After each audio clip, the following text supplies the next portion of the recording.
தமிழகத்துல இன்னைக்கு பெரும்பாலான இடங்கள்ல மழை பரவலா பெஞ்சிட்டு இருக்குது. அது மட்டும் இல்லாம இந்த மழை தண்ணி அங்கங்க தேங்கி நிக்குது. இதனால நிறைய மக்கள் டெங்கு ஃபீவர்னாலையும் வைரல் ஃபீவர்னாலையும் அஃபெக்ட் ஆயிருக்காங்க. அது மட்டும் இல்லாம சில பேர் டெங்கு ஃபீவர்னால இறந்தே போயிருக்காங்க. இன்னைக்கு டெங்கு ஃபீவரை பத்தின ஒரு 3 விஷயங்கள் நம்ம வீடியோல பார்க்க போறோம். நம்பர் 1, டெங்கு ஃபீவர் எப்படி ஏற்படுது? டெங்கு ஃபீவர் நார்மலா டைரக்டா நமக்கு உயிரிழப்பை ஏற்படுத்துறது கிடையாது. அதுக்கு உரிய சிகிச்சையும் தக்க தடுப்பு நடவடிக்கையும் நம்ம எடுத்துக்கிட்டாலே அதுல இருந்து ஈஸியா வெளியில வந்துடலாம். டெங்கு ஃபீவர் ஏடிஎஸ் கொசு அப்படிங்கிற கொசு மூலமா தான் நமக்கு பரவுது. அது பகல்ல தான் பெரும்பாலும் கடிக்கும். அந்த கொசு ஒருத்தரை கடிச்சிட்டு, அதாவது டெங்கு ஃபீவரால அஃபெக்ட் ஆன ஒரு பர்சனை கடிச்சிட்டு இன்னொரு நபரோட உடம்புல போய் அது உட்கார்றப்போ அது ஈஸியா ஸ்ப்ரெட் ஆகிறதுக்கான சான்சஸ் அதிகமா இருக்கு. இப்படிதான் டெங்கு ஃபீவர் ஒருத்தர்கிட்ட இருந்து இன்னொருத்தருக்கு பரவுது. இந்த ஏடிஎஸ் வகை கொசுகள் 70 நாளைக்கு உயிர் வாழக்கூடிய தன்மை உள்ளது. அது மட்டுமல்லாம 500 மீட்டர் வரைக்கும் இதனால பரவுற தன்மை கூட உண்டு. ஒரு கொசு 1000 முட்டைகள் இடுற தன்மையும் உண்டு. ஒரு கொசுவே 1000 முட்டைகள் இடனா அப்ப 1000 கொசுக்கள் யோசிச்சு பாருங்க. கொசு முட்டை உற்பத்தி எங்கிருந்து ஆரம்பிக்குது அப்படின்னா, நம்ம தண்ணி டேங்கை திறந்து போடுறது மூலமா, இல்ல தண்ணி வெளியில புடிச்சு வச்சிருக்கோம் அந்த ட்ரம்மை திறந்து வச்சிருக்கோம் அப்படின்னா அது மூலமா. எப்போதுமே இது சுத்தமான தண்ணியில தான் முட்டையிட ஆரம்பிக்கும். அதனால என்னைக்குமே தண்ணியை திறந்து வெளியில வைக்கிறப்போ திறந்து வைக்க கூடாது. ஓகே, இதன் மூலமாலாம் நமக்கு இந்த டெங்கு ஃபீவர் பரவுறதுக்கான சான்சஸ் அதிகமா இருக்கு. நம்பர் 2, இதுக்கான அறிகுறிகள் என்ன? நமக்கு டெங்கு ஃபீவர் வந்ததுக்கு அப்புறமே ஃபர்ஸ்ட் நாள் நமக்கு சளி, காய்ச்சல், தலைவலி, உடம்பு வலி இருக்கும்.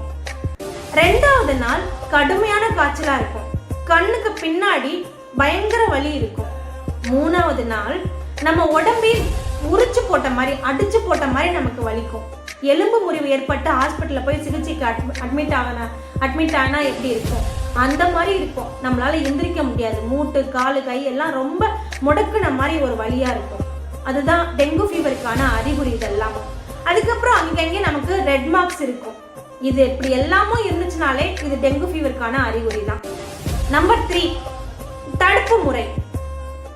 இதுல இருந்து நம்ம எப்படி வெளியே வரலாம், எப்படி தடுக்கலாம்?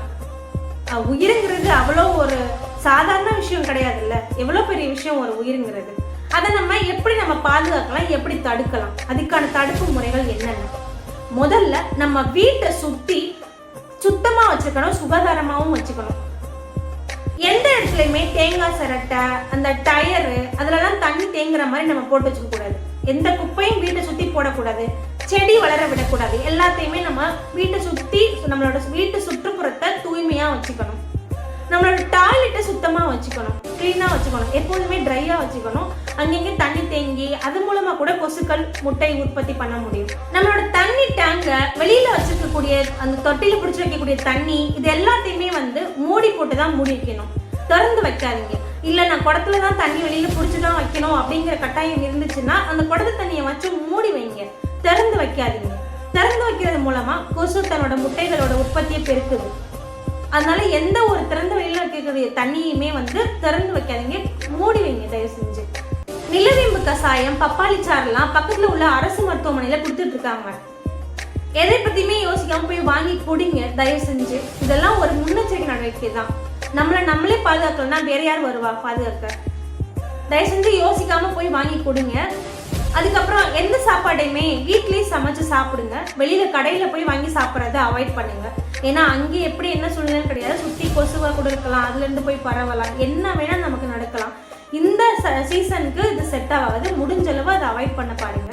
சுட சுட சமைச்சு சாப்பிட பாருங்க. பழசு ஏதாவது இருந்தா அதை சாப்பிடலாம். காலைல சமைச்சது இப்ப அப்படி சாப்பிடாதீங்க.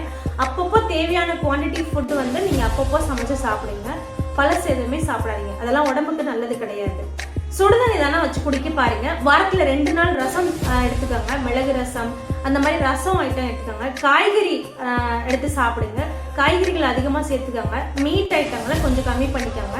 ஏன்னா நமக்கு எப்போதுமே ஹீமோகுளோபின் அதிகமாக வேணும். இந்த டயத்தில் எதையுமே ரெடியூஸ் பண்ணுற மாதிரி நம்ம அதிகமாக மீட் எடுத்துக்கிட்டு ஒரு மாதிரி டல்லாக கேராக இருக்கிற மாதிரிலாம் வச்சுக்காதீங்க. நல்லா டைஜஸ்ட் ஆகிற ஃபுட்டை எடுத்துக்கோங்க. இப்போதைக்கு நல்லா தண்ணி, ஹாட் வாட்டர் குடிங்க.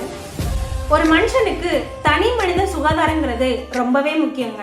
அதனால உங்க வீட்டையும் சுத்தமா வச்சுக்கோங்க. டெங்குல இருந்து மீண்டு வாங்க. இதெல்லாத்தையும் யோசிச்சு பார்த்து உங்களை நீங்களே பாதுகாத்துக்கங்க.